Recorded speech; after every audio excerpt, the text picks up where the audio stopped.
Hashtag ask आवाज your money लेकर। आज हमारे साथ हैं मनी मंत्रा के फाउंडर विरल भट्ट और विरल से हम बातचीत करेंगे, काफी इंटरेस्टिंग डिस्कशन भी करेंगे। लेकिन आज टीचर्स डे का मौका है और हमारे गेस्ट भी किसी टीचर से कम नहीं है, ना ये शो और ना ही मार्केट्स, क्योंकि ये सभी आपको बताते हैं कि आप कैसे आगे बढ़ सकते हैं, कैसे इन्वेस्टमेंट करने का सही तरीका सीख सकते हैं।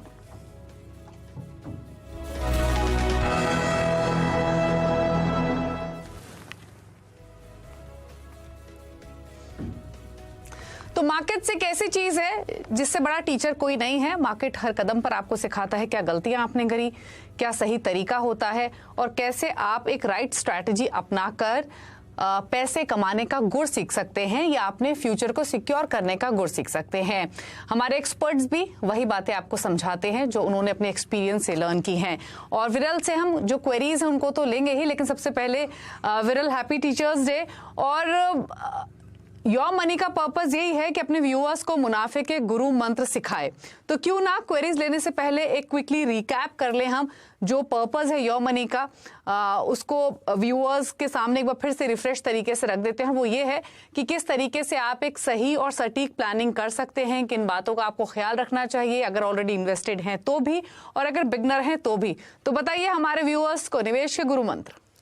नमस्कार दीपाली जी, टीचर्स डे की शुभकामनाएं सभी दर्शकों को और आपको भी। आपने सही कहा, मिस्टर मार्केट जो है एक सबसे बड़ा टीचर है हमारे लिए और सालों से कहीं ना कहीं कभी ना कभी और चलता ही आ रहा है कि कहीं ना कहीं वो हमको समझाता है, सिखाता है और कैसे मार्केट में बने रहना है, कब बनना है और कब निकलना है। तो ये मार्केट अगर हम देखें, कोई भी निवेशक हो, आप हो, हम है, जो भी दर्शक है हमको देख रहे हैं, सुन रहे हैं, सभी के लिए कैपिटल मार्केट्स में अगर बात करें, निवेश की बात करें, तो मिस्टर मार्केट तो सबसे बड़ा टीचर है ही और रहेगा। तो ये मिस्टर मार्केट ने जो हमारे जो टीचर रहे हैं, उसने हमको क्या गुरु मंत्र सिखाए हैं, क्या गुरु मंत्र बताए हैं इतने सालों से। सबसे पहला जो गुरु मंत्र मुझे लगता है आज टीचर्स डे के दिन हमको देखना चाहिए कि हम जब स्कूल में जाते थे, कॉलेज में जाते थे, तो हमको होमवर्क मिलता था। वो हम क्लास में जाने के बाद होमवर्क हमको करना पड़ता था और फिर हमको हमारे टीचर को दिखाना पड़ता था। और टीचर हमेशा कहते थे कि भाई होमवर्क तो आपको करना ही है, वो आपका फाउंडेशन स्ट्रॉन्ग करने में काम आएगा। सिमिलरली जब आप मार्केट में निवेश करते हो, तो आपका होमवर्क प्रॉपरली होना चाहिए। मार्केट में जब आप निवेश करने की सोच रहे हो, निवेश के पहले आपका होमवर्क काफ़ी अच्छी तरीके से होना चाहिए।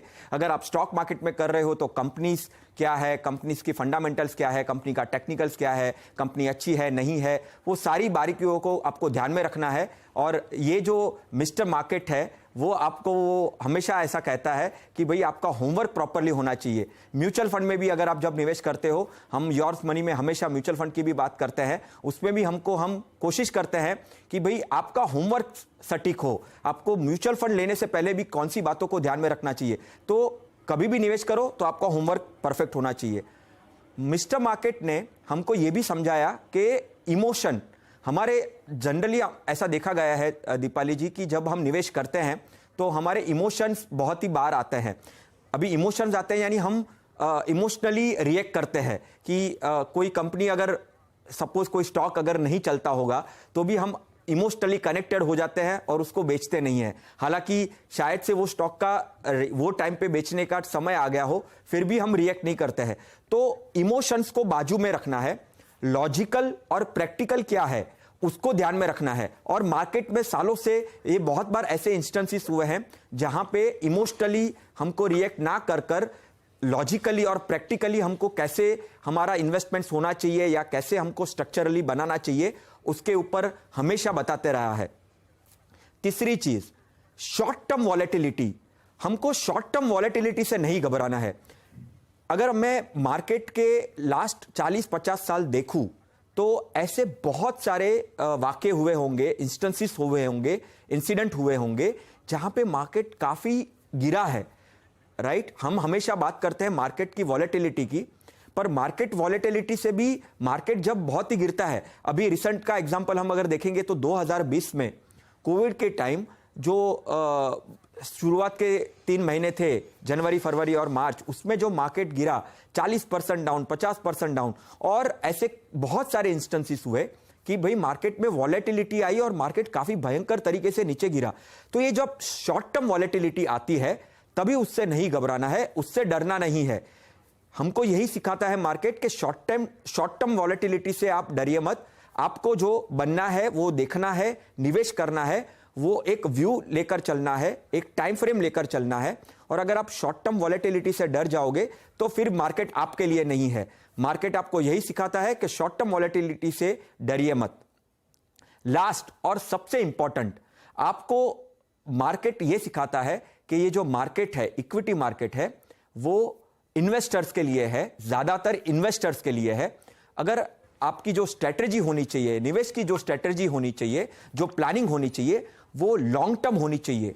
लॉन्ग टर्म आप जितना प्लानिंग रखोगे तो ही आपको ज्यादा फायदा होगा, पावर ऑफ कंपाउंडिंग का फायदा होगा। आपको जो वेल्थ क्रिएशन करना है, आपको जो गोल्स हासिल करना है, सभी के लिए लॉन्ग टर्म एडप्टेबिलिटी आप रखोगे, लॉन्ग टर्म अप्रोच रखोगे, निवेश की स्ट्रेटजी लॉन्ग टर्म रखोगे तो ही आपको फायदा होगा। तो अंत में मैं इतना ही कहूंगा, ये 4 स्ट्रेटजी तो बहुत ही, ये 4 गुरु मंत्र हमेशा हमको मिस्टर मार्केट सिखाता है। लास्ट जो है, मार्केट ने अगर हम ग्रीड और फियर रखेंगे तो मार्केट आपको पनिश करेगा, और अगर आप डिसिप्लिन और पेशेंस रखोगे तो मार्केट आपको रिवॉर्ड देगा। चलिए क्विकली कॉलर्स ने, उससे पहले विरल एक चीज और आपसे समझना चाहते हैं। एक और बताइए, जो एक बहुत ही कॉमन मिस्टेक है जो आमतौर पे इन्वेस्टर्स करते हैं, वो ये कि शॉर्ट टर्म और लॉन्ग टर्म दोनों को लेकर अप्रोच, आपकी इन्वेस्टमेंट को लेकर, चॉइस ऑफ इन्वेस्टमेंट को लेकर डिफरेंट होनी चाहिए। कुछ टिप्स शॉर्ट टर्म और लॉन्ग टर्म इन्वेस्टर्स के लिए। देखिए, शॉर्ट टर्म मार्केट की बात करेंगे, जब इक्विटी मार्केट्स की स्पेसिफिकली बात करेंगे, तो शॉर्ट टर्म में प्रेडिक्ट करना बहुत ही डिफिकल्ट हो जाता है। बहुत सारे ऐसे इंसिडेंट्स होते हैं, ऐसे कोई ना कोई ऐसी न्यूज आती है जिससे मार्केट हमेशा शॉर्ट टर्म में हमको कंफ्यूज करके रख देता है।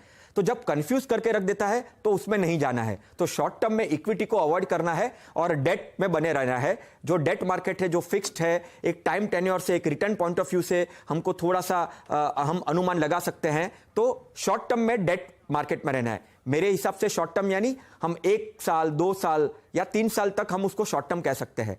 बट जब हम लॉन्ग टर्म की बात करते हैं तो जो इक्विटी मार्केट है वो लॉन्ग टर्म में हमारा काफी अच्छा दोस्त बन सकता है। लॉन्ग टर्म यानी 3 साल, 5 साल से ज्यादा वाला जो टाइम ड्यूरेशन है उसको हम लॉन्ग टर्म कह सकते हैं। तो शॉर्ट टर्म में हमको डेट में बने रहना है, लॉन्ग टर्म में हमको इक्विटी रखना है। ओके, चलिए, तो ये कुछ टिप्स आपको बताई गई हैं लॉन्ग टर्म और शॉर्ट टर्म के हिसाब से, और उम्मीद करते हैं ये गुरु मंत्र आपकी मदद करेंगे आगे की इन्वेस्टमेंट्स के लिए भी। और फटाफट से लेते हैं आपके क्वेश्चंस। लक्ष्मीकांत कुलकर हमारे साथ मौजूद हैं, कुलकर्णी माफ कीजिए, लक्ष्मीकांत कुलकर्णी सवाल पूछने के लिए। लक्ष्मीकांत जी नमस्कार, स्वागत है आपका। बताइए क्या सवाल है, क्या जानना चाहते हैं? नमस्कार मैम। हाँ, मेरी 27,000 पर मंथ SIP चालू है और मेरा 3 करोड़ का लॉन्ग टर्म व्यू है। 14 साल में मुझे 3 करोड़ का कॉर्पस जमा करने का मेरा सोच है। तो इसके हिसाब से मैं